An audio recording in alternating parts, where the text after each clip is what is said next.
আসসালামু আলাইকুম দর্শক, আজ চলে আসলাম দিঘির গোদারাঘাটে। এখানে মনির কাকার দোকান বুয়া খাইতে। দেখা যাক মনির কাকার দোকানের বুয়া কেমন, ট্রাই করে দেখবো। আসসালামু আলাইকুম কাকা, কেমন আছেন? ভালো। আপনার এখানে কি কি পাওয়া যায়? খুদের বউয়া, জি, একটা পুলার ছেলের আর একটা হইছে ভাতের ছেলের। আর এটা ভাতের চাল, এটা পোলাওর চাল। হ্যাঁ, ভাতের চালটা কত? 30 টাকা। 30 টাকা। আর পোলাওর পুলার চালটা ছেলেটা 40 টাকা। 40, 10 টাকা বেশি। বেশি হয় এটা। ভর্তা কি কি ভর্তা পাওয়া যায়? আলু ভর্তা, ডাইল ভর্তা, জলফই আচার, বাদাম ভর্তা, আর এখানে আছে লটকা শুটকি, এখানে আছে বুটের ডাইল, জি, আবার ডিম বুনা শেষ হয়ে ডিম গেছে। বোনা আজকে শেষ হয়ে গেছে না? হ্যাঁ দর্শক, তো এখন আমরা এটা ট্রাই করব, যে কয় প্রকার ভর্তা আছে সব কিছুই দিয়ে আমরা এখন ট্রাই করব। আর দুই প্রকার, একটা ভাতের চাউলের বোয়া, একটা হচ্ছে পোলাও চাউলের, দুইটা আমরা নিব, নিয়ে এখন ট্রাই করব।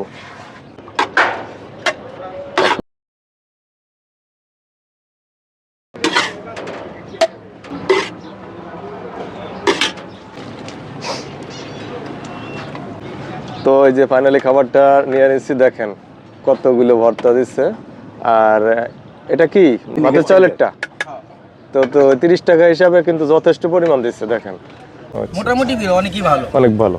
দুই পদের বাবু আছে। ও আচ্ছা, ঠিক আছে। খাবার কেমন এখানকার? কাকার খাবারের মান ভালো আছে। এখানে সাদা খায়, কেউ লাল খায়। আমি সবসময় আমার ফেভারিট 4 পদের ভর্তা দেয়, আমি 4টা নিচ্ছি। মানে আপনার ফেভারিট 4টা? জি। তো এখন আমরা ট্রাই করব। প্রথমে ডালটা দিয়ে ট্রাই করি। বিসমিল্লাহ।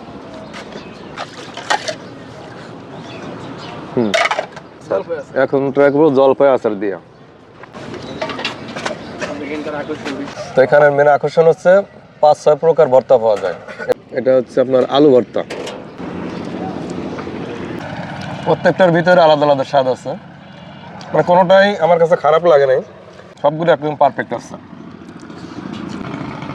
অসাধারণ, মানে বাদাম ভর্তাটা আরো ভালো। আর কোনোটাই খারাপ লাগে নাই, ভর্তা যেগুলো খাইছি মানে সবগুলো মোটামুটি একদম পারফেক্ট, অনেক ভালো লাগছে। পুরো ভর্তা সহ কি 30 টাকা? আমি ভাবছি মানে শুধু ভর্তা মানে আলাদা প্রাইস, কিন্তু না দর্শক, এই 1 2 3 4 5 6 প্রকার ভর্তা, এটা সহ 30 টাকা। ভাবা যায় কত কম প্রাইজের ভিতরে এতগুলো খাবার। এটা আমার কাছে বেশ ভালো লাগছে। এটা ভাতের চাউল দিয়ে রান্না, এটাও এসে আপনারা ট্রাই করে দেখতে পারেন। যদি আপনাদের কাছে ভালো লাগে অবশ্যই লাইক কমেন্ট করে জানাইবেন। আর এখন আমি দেখবো পোলাও চালেরটা। এই পোলাও চালেরটাও দেখেন যথেষ্ট পরিমাণ দিয়ে 40 টাকা হিসাবে পুরো প্লেটটা ভরিয়ে দিচ্ছে। আর ভর্তায় যায় 1 2 3 4 5 6 পদের।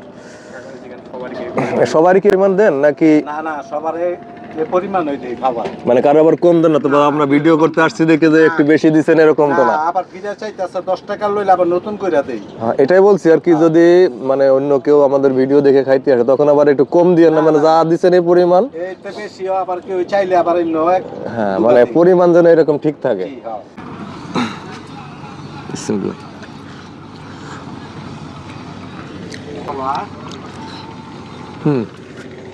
অনেক মজা মাশাআল্লাহ। ভাতের চাউলটাও খারাপ না, এটাও খারাপ না। তো ওটার থেকে একটু প্রাইস একটা বেশি, মানে চাউলের দাম বেশি দেখে এটা একটু প্রাইস বেশি। আমার কাছে বেশ ভালো লাগছে, সব পদের ভর্তা দিয়ে আমি খেয়ে ট্রাই করে দেখছি। আর মনির কাকার খাবার যদি খেতে চান তাহলে আসতে হবে সকাল 8টার মধ্যে, আসলেই সব কিছু পাইবেন। আর 8টার পরে আসলে আমাদের মতো, আজকে যেমন আমরা ডিম ভুনাটা মিস করলাম, এরকম বেশ কিছু জিনিস মিস করতে পারেন। তো আজকের ভিডিওটা এই পর্যন্তই। নতুন কোনো ভিডিও নিয়ে আবার দেখা হবে। ভালো থাকবেন সবাই, আল্লাহ হাফেজ।